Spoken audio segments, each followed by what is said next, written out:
Okay, so in this video we're gonna show how we can use VLOOKUP.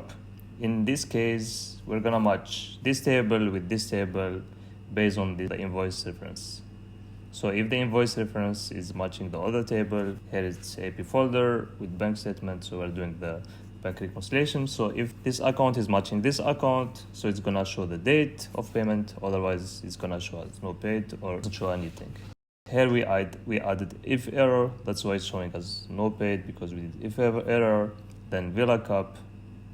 If it's matching, it's gonna show the date of payment. If it's not, it's gonna show no paid. But in this video, we're gonna just show VLOOKUP. We'll make another video to show if error to keep the video short. So let's start. For VLOOKUP, it's simple. So we add VLOOKUP, and then we add the line A3, and then we add the table. We scroll the whole table, but we need to add here the dollar amount.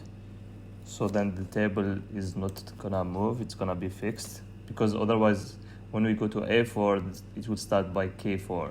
And then we are looking for the column 3. So this one have to match this one.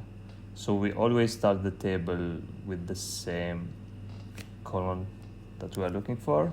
So K3 to M6. Here we are looking for the payment date. So it's 1, 2, 3. The payment date is the column 3.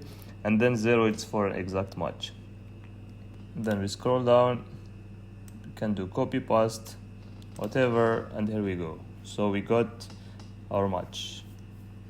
Invoices that are matching, and then in the next video we're gonna show how we can add here as no paid, and we can also add color as well. We can have green for what is paid and red for what is not paid.